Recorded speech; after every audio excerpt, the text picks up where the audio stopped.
This is our 1967 Pontiac Firebird that we rescued from the woods in Talkeetna, Alaska, where it had been sitting for decades untouched. Despite our best attempts, we were unable to save the original drivetrain, so we've decided to go completely unconventional and given ourselves a bit of a challenge. In the last episode, we put a complete new Heights chassis underneath the body of the car, and now it's time to fabricate engine mounts and get our LTG engine and Tremec TR3160 permanently installed as we work to get this car back on the road after it was abandoned for decades, untouched, in the woods, underneath the snow and ice in Alaska. Oh my gosh. He's out here in all the sun.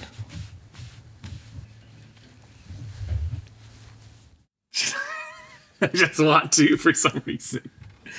You can't do that on a modern car. Goodbye, clock spring. Oh, I didn't notice this. You know that new wheel you're looking for? It doesn't look super safe. Yeah, that does not look safe at all. This episode of Breaking Off Taps with Matthew. No, just kidding. What we have here is a GM second gen Camaro engine mount. It's a clamshell type engine mount, super common in engine swaps for like LS swaps into first gen Camaros and all sorts of different stuff. They make mounts for them for LS motors all the time. However, Heights with this subframe makes their own mounts for an LS or a small block or a big block or anything like that. That's kind of like a fabricated mount that won't work for our 2-liter swap. No one really makes anything for a 2-liter swap. So we're going to go ahead and opt to use these clamshell type mounts just because they're cheap and they're universal and it's rubber isolated. So we're going to go ahead and drill and tap the frame. We're going to utilize one factory pre-made hole, and then drill and tap the rest of the holes for this mount. And then we'll fabricate up some ears that come up and pick up our engine. We're going to grab some bolts out of the Lawson bin here to see what size the subframe is drilled for in its existing holes. Grab a washer. Let's try a 3/8 and see if that fits. Drive that in. 3/8 course. Yep, that's a fit. First, we're going to bolt this engine mount down into position. Then we're going to center punch, drill, and tap the remaining bolt holes. Let's grab a ratchet with a 9/16 on it to tighten down that 3/8 bolt. Level up the engine mount. And tighten it down. I just leveled it to this cut here. Grab the center punch, 5/16 drill bit. Let's go ahead and drill these holes to 5/16 and then we'll tap them.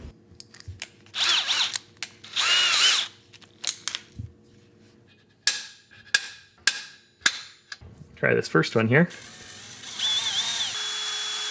I've got all the holes drilled for the engine mount now. Let's go ahead and tap them with a 3/8 tap. Yeah, this is a thick piece of material here that I drilled through, so the engine mount bolts will be incredibly strong. Grab 3/8, 3/8/16, and we'll grab our tap handle set. I always find it handy to put a little WD on the tap so that it taps smoothly and doesn't lock up while you're tapping. No oil leads to broken off taps. Just a little bit of oil adds a little bit of lubricity. You know what? I think I just heard UPS drop the wheels off. Let's go check it out. Gotta run to keep up with me. Ooh, there they are. Oh, what came in that? Ooh, that flange adapter for the TR3160. This is what we've been waiting for. Hey, well, that's some weight right there.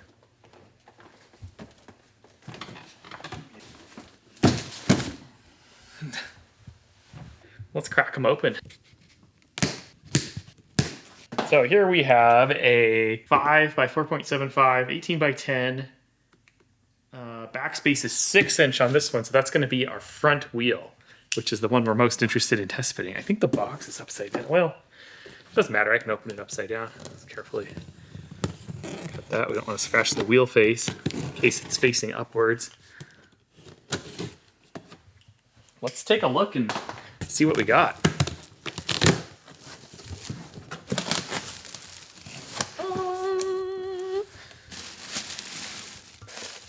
Got our racing center cap here. Doing. Holly. I'm just kidding. Wow, that's a big wheel. What do you wager? I'm thinking no. Well, because I mean, gosh, that's looking at that. Yeah, Let's the see outer back of the part. wheel. Let's see the back of the wheel here. That might not work. Well, maybe.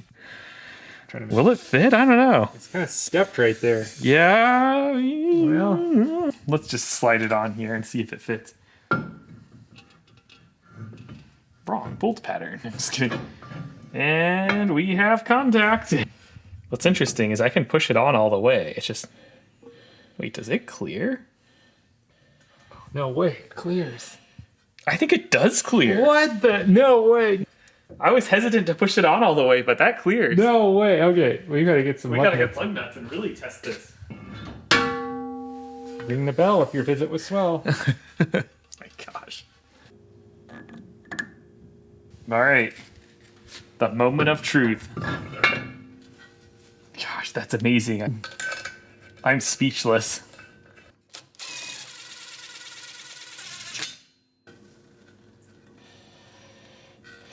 It clears the caliper, so that means this actually works. Oh, the fitment's perfect. Look at that. Look at the wheel well. It's literally perfect. Oh, what? Should I try turning it? How does this exist? I don't know. Oh, and it turns. Yes. What about the other way? Literally has miles of clearance. This is going to be totally fine. Yeah, I think we got to paint them. I think it'll look better ultimately. Today on Blister Pack Hot Rodding, Oh no.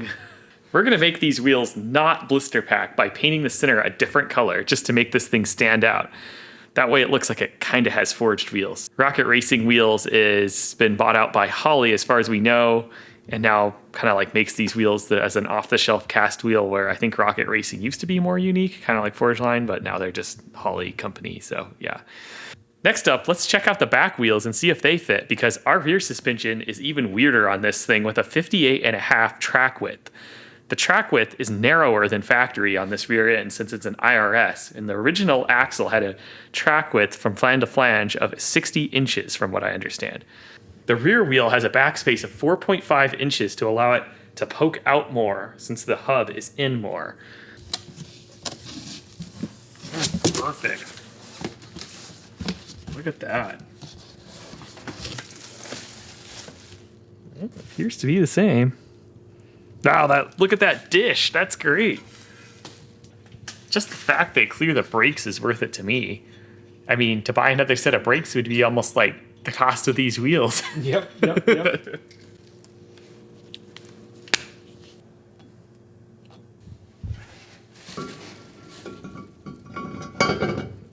Oh yeah. How much space is there on the inside? Not much, like fingers width. Okay.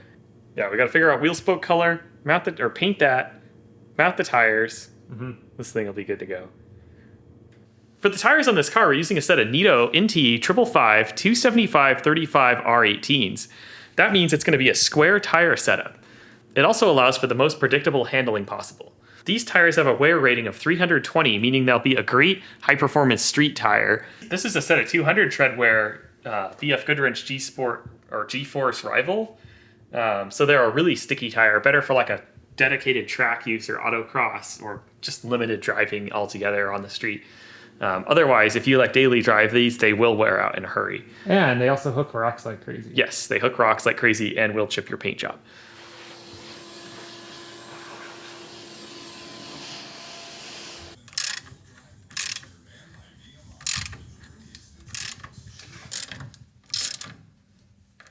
It's a nice tight fit. I like it. I think I have some of these LS Swap mount plates that bolt on here in the parts shed. It's actually in my LS parts shed. Should we go take a look? Let's go check out the LS parts shed. The question is, are the engine mounts in here? Check for this thing first. Though, what do you think? Is that an old one? See the little thing up there? Yeah, you're fine. I think that's a 2.5 and these are 2.25 inch kits. Part we are looking for is not here. But I found some other treasures. Oh, yeah? I found this sweet old CTSV shifter, which happens to have the same mounting point and same bushing size that the transmission we has. I think we'll just have to extend these rods a little bit to make it work. No, okay. And then we can bolt this up into the floor and it'll have a sweet shifter. And I found a brand new battery tray. Get back. It's time to get... Oh, anyways. I kind of test fit this on here. Basically, extend those rods longer and this will be perfect. And sleeve it, weld it, done. Did it, got it, good. Wow, that's really nice. So this, 3 bolts, will match up to the actual output shaft on the transmission. Just those 3 bolts. And that will give us our solid output. Don't want your drive shaft falling out when it's bolted on like this. Take off this rubber coupling. No need for rubber now. It comes with a little spacer here. Let's see if that spacer is what takes up the difference here. Yep, sure enough. Okay, so there's a billet spacer that comes with it. It looks like this 3160 transmission requires the spacer be installed. Little sleeve that goes inside. And that will center up our output shaft adapter. Wow, that's cool.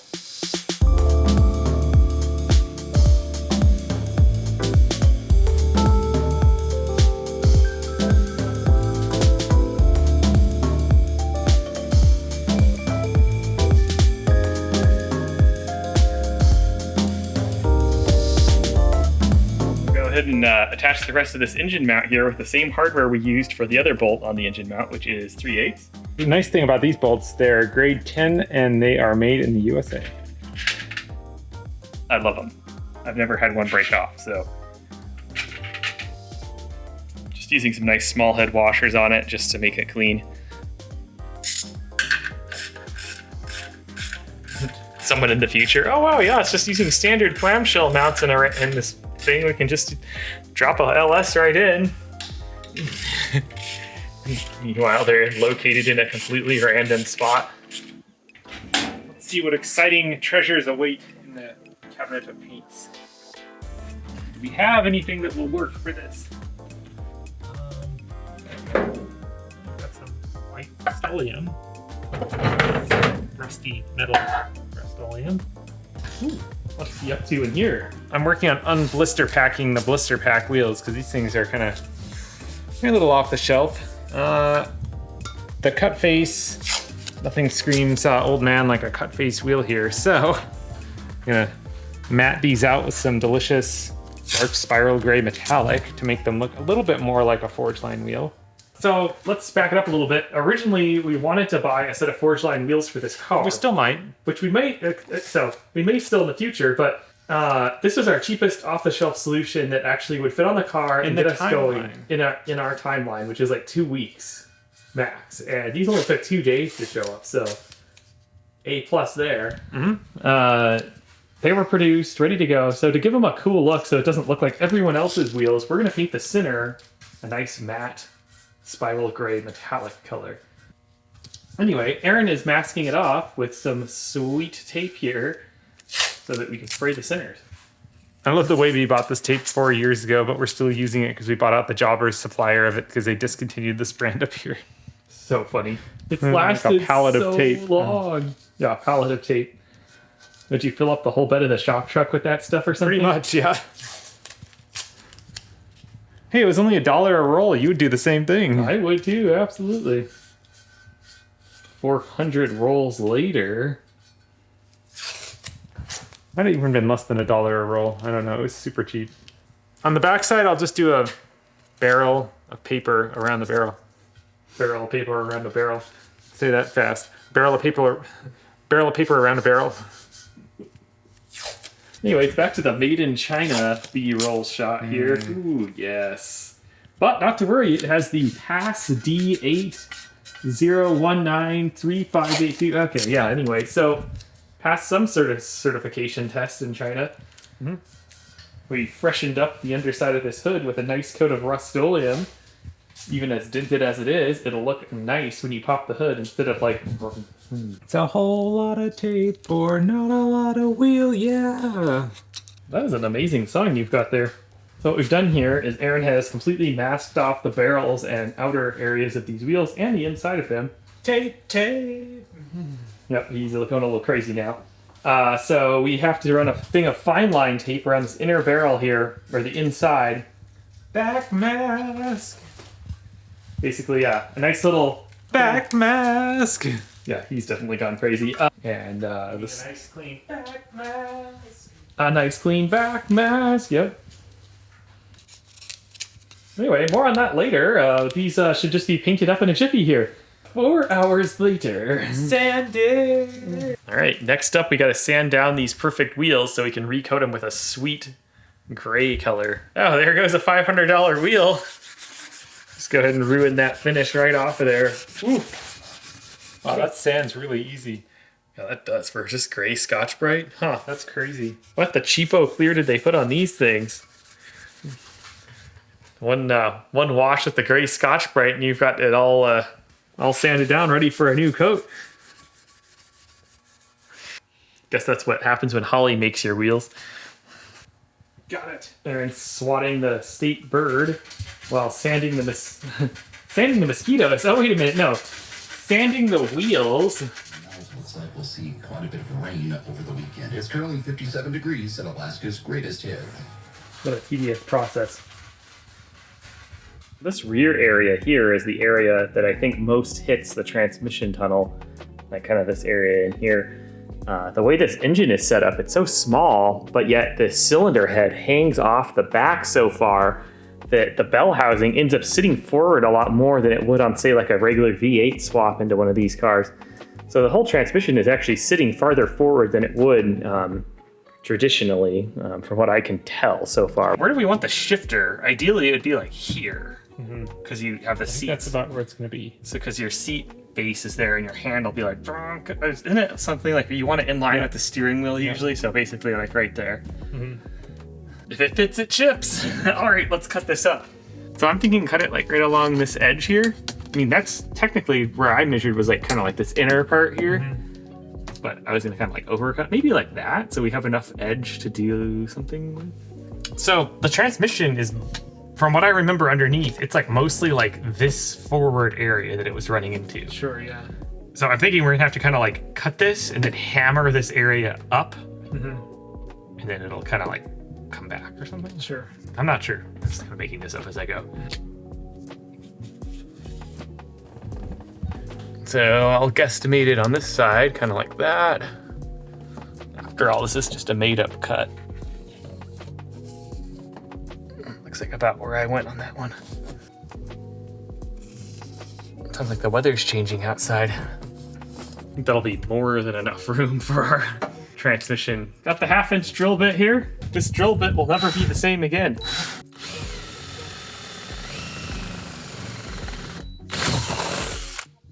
There we go.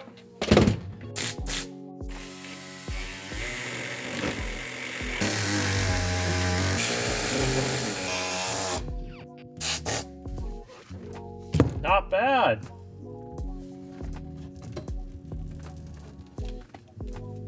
This part up here, since it flanges up the firewall, I was gonna just hammer it up more so that it kind of like comes up like that. I was gonna try it the easy way first. If we have to put in the other piece, we will. So right here where the firewall breaks from this kind of like 45 to flat, this is where I need to kind of hammer and form this area up higher, like probably like up that much higher for the transmission, because the tunnel sits up so much higher on that transmission than what this tunnel is designed for. So we don't want to do a whole new firewall in this car, so we'll just try and modify what's here and lift this plate up higher.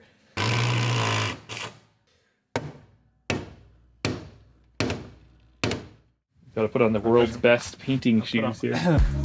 Oof. Well, now that's what I'm talking about. Oh yeah. Well, here we go. It's almost black. Darker than I thought it would look. Ooh, that's very tacky. Okay, note to self, don't touch wheel. This is the perfect opportunity to unmask this. Now let's start with this one. Okay. We used all the tape, all the paper, all the tape and paper, but Every surface of this wheel is covered except for the center face. Oh, it's looking better though. ooh, this is looking good. My back mask worked perfectly. Look at that nice line. It's always fun when you see stuff like this kind of come together. It's like, oh wow, it actually worked somehow. Amazing. So cool. I kind of laid the clear on a little bit of a drier texture like this on purpose because I wanted it to look like a matte powder coat. Have like a little bit more coarse texture to it. Oh, nice. It looks great. I really like this polished look with this matte center in it. It almost looks like matte black, to be honest, but it's definitely not. This tape's really good because it's super sticky and it's really thin and flexible. Just when you peel it off, it kind of shreds a little bit, but it's nice because it's so thin, you can really contour it to a lot of shapes, whereas like the thicker 3M yellow tape doesn't allow you to do that as easily. There we are. Let me grab a light here and you can really see what it looks like. Look at all that metallic in there. Ooh, that looks nice.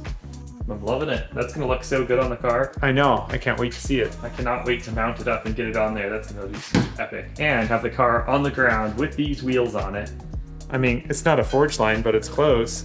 I'm honestly, I'm a little unsure. Why don't they just offer this as an option for these wheels? This looks way better. So much better. Oh wait. Oh my gosh. It does not have a cam. Anyway, so we basically need to just blow a hole right through thereabouts on these plates, drill them all the same, and it'll be perfect. Super simple. So what we have installed into our frame is a GM clamshell style mount from like a second gen Camaro, 80s Chevy truck, 73 to 87 basically. And then we are going to adapt onto it with some plates of metal, basically something like that. Oh, and cool. the bolt will go through to attach it. The clamshell mount has a rubber isolator in it, so that's our actual engine mount, and then this is just a bracket that we'll bracket on. We'll fabricate from this bracket that we build another portion that will go up to the side of the LTG crate engine. This material I have here is for making brackets that will attach to the actual block of the LTG engine. So these spacers are going to go on the driver's side, and we're going to end up kind of making a custom bracket of some kind to attach to that. There's basically 4 mounting plates, and then there's lines. There's like cooler lines that run right in the way. So the engine mount has to be spaced away from those cooler lines. That's what these cuts are for. Oh, very cool. This is going to be our passenger side engine mount. It's going to be the shape of the paper here, drawn in where the holes will be. So we just need to center punch this plate, drill the holes, and then cut off this edge. Yeah, nice and easy. We just got to drill a bunch of holes. Go ahead and slide it up, and we're going to make a center line where the hole is. You decide if it seams with where that seaming line is. I kind of want to make it about right there. That's our hole. Drill right through there.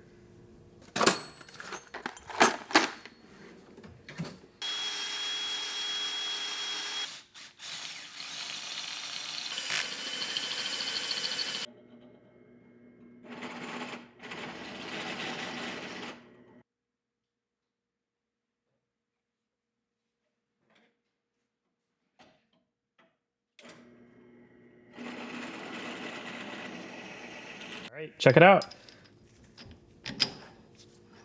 Perfect fit. Now just make 3 others the exact same.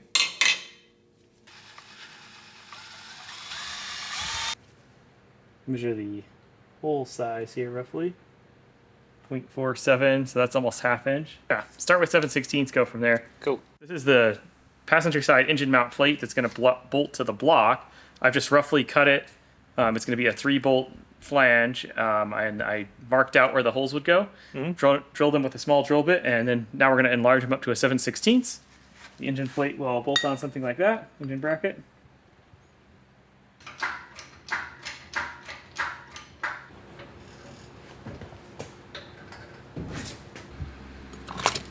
Let's go over leveling devices that we're using here to level the engine. You can have your basic protractor. Any variety will do. This is the Craftsman Sears version before Sears went out of business. More or less, it has a magnetic thing you put on there. It tells the angle there of your drive line. Now, if you want a little bit more accuracy and you're in a tight space and you can't read the tiny little things, this is the next best thing. From Home Depot. the old Home Dun dun dun dun dun dun. Dome Depot. So, it's magnetic. I'll tell you when it's exactly plumb. Matthew will run into the... Yep. So, I like the magnetic aspect of it. This is a pretty cool tool. Anyway, that's what we're using to level this thing. Let me magnet this angle finder on the crank pulley. Yeah, I think it needs to come, we need to come up about 1/4 inch still.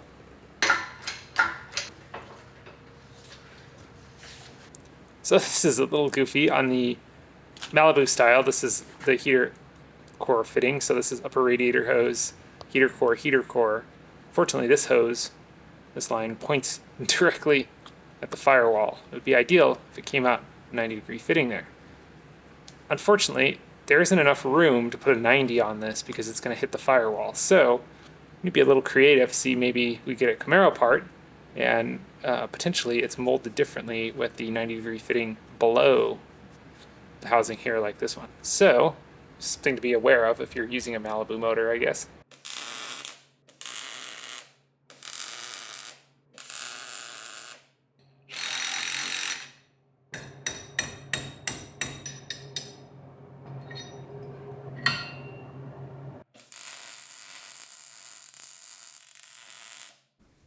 So while those engine mounts cool and the welder's out, it's time for another welding project. And here we have a shifter for a 2004, I believe, or 2005 CTSV with a 6-speed manual. The shifter is neat because it'll relocate the shifter farther back of the tail housing, which is what we want in this car. This is a pretty short transmission. So what I'm going to do is cut the front bars off. And then I have these sleeves here, which I can sleeve over this tubing to get the shifter in the correct position so that this middle piece here is able to twist and go back and forth as it should with the outer links firmly affixed in place.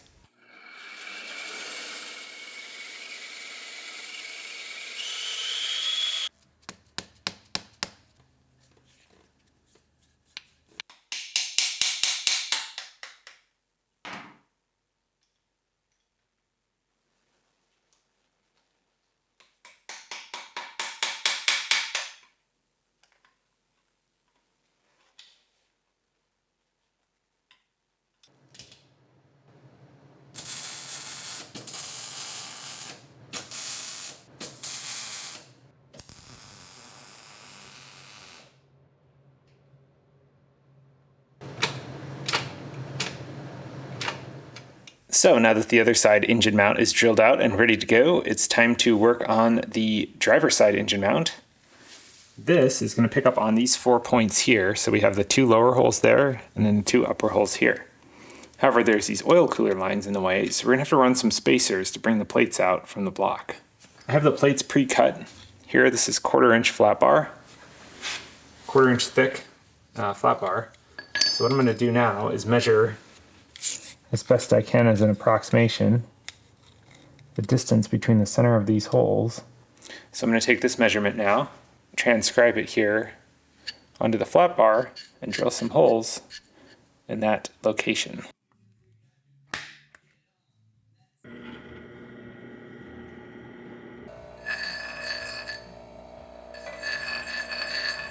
So now that I've got the plate drilled, we're going to install the spacers and the bolts.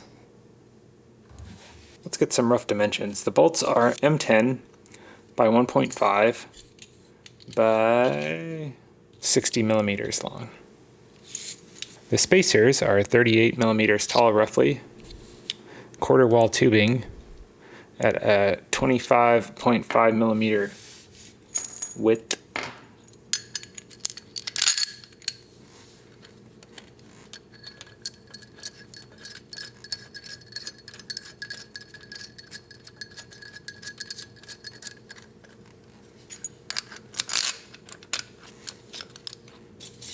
And I'll do the same process for the second part here. We'll measure the center spacing of this, which is 113 millimeters. Center it up on the plate, center punch it, drill some holes.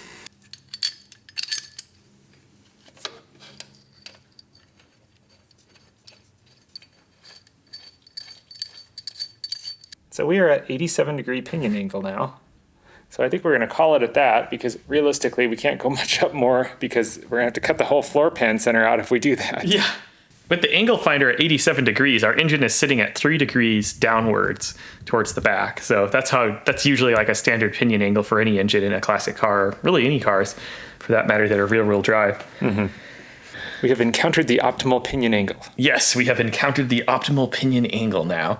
So we must weld together our engine mounts, or mock up, fab, and center our engine mounts, get our engine centered, weld it together, and this thing is going to be ready to like do the final mounting in here. It looks really cool in this engine bay. We've got, not only do we have lots of room, it clears the rack and pinion. We've custom notched this cross member for the oil pan. We have good clearance there. We have clearance for the exhaust. Actually, let's check that real quick. Oh, good idea. We've got this 2x3 here and wedged in between the engine block, just holding the motor centered, more or less. So we have this sweet pre-made exhaust downpipe from the turbo that was made by ZZ Performance. Really nice TIG weld on it. So we're going to use this to fab up our exhaust and see how it fits with the turbocharger here. Oh my gosh, that is just perfect. It couldn't get any better than that. I can see right here the steering shaft will have plenty of clearance with this exhaust. Like, we couldn't ask for any easier. That's great. So now my job is going to be to fit this tube to connect these plates together. So I've got the cardboard aided design here done. I'm just going to transfer this to this super stout tube and get it roughly. I'll give it a little bit oversized dimensions here. Give it a little extra on each end. That way I can trim it down as needed, get it fitting perfectly. So let's cut it up and see how it fits. give it a shot, eh? That's so wild. That was a wild engine setup. Quick, before we put the engine mount welded in place, we're going to test fit the alternator. Ta-da! Fits perfectly. That'll work great. Can even change it out while it's in the car. Amazing.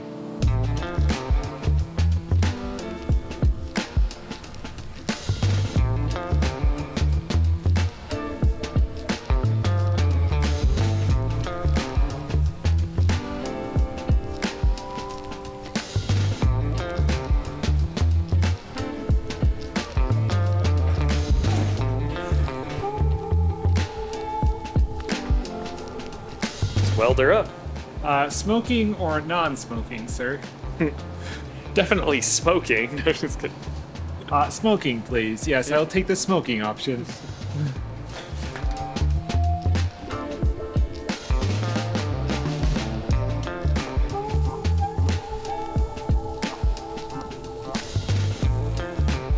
Pull them off, weld them up.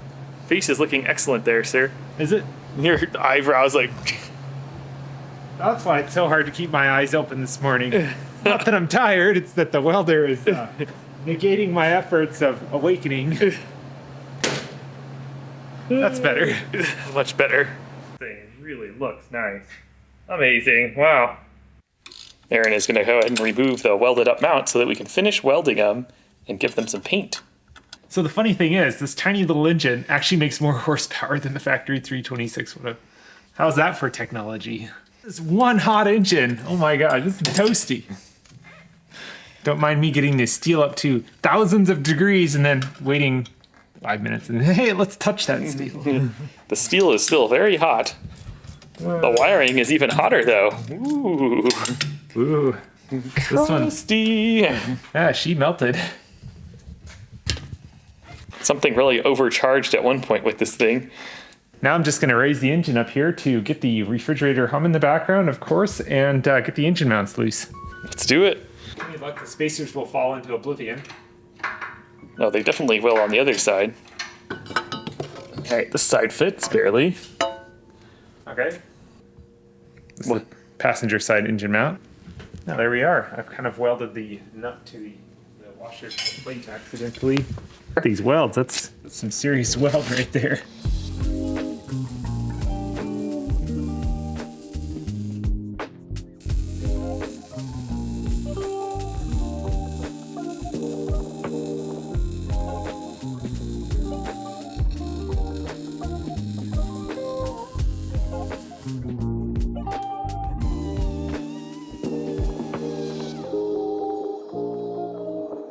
If it fits. This is pretty trick. This is cool. Our custom welded engine mounts actually fit this thing. This is like an exact fit. We did a really good job on this. Man, you'd think it's like OEM manufactured. AM Engineering, not Art Morrison. No, this is Aaron and Matthew. Aaron and Matthew Engineering, got it, yep. Just getting a little Loctite on the bolts there, just like the factory would do. Gee, we can put like the starter and alternator in. Everything. I mean, really everything, yeah. The clutch AN line we can put on there. Aaron is Loctiting up all the engine mounting bolts so they don't fall out on our road trip.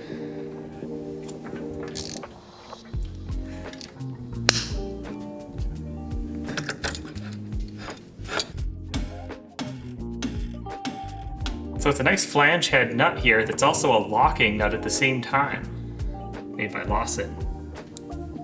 We're way off. Yeah, we're well padded. That would be so ice cold. That's a nice compressor. Problem is it'd be running upside down. I don't know if that matters though. Hits the intake. Well, it either hits the intake or hits the power steering rack. I think we're... Just do this like Volvo style and have it like this. The engine is finally installed. I can't believe it actually fits in here. No kidding. The engine is free from its chains. We've just finished an absolutely monumental step in getting our LTG engine installed into our 1967 Firebird, but there's still lots more to go before it'll actually run. If you're a little impatient and you want to skip forward to the end of the series, check out this video here. We still have lots to do on this LTG swap, including the plumbing and wiring to get this engine running. Make sure to hit the subscribe button so you don't miss the next part of this series. Thanks so much for watching. We'll catch you in the next one.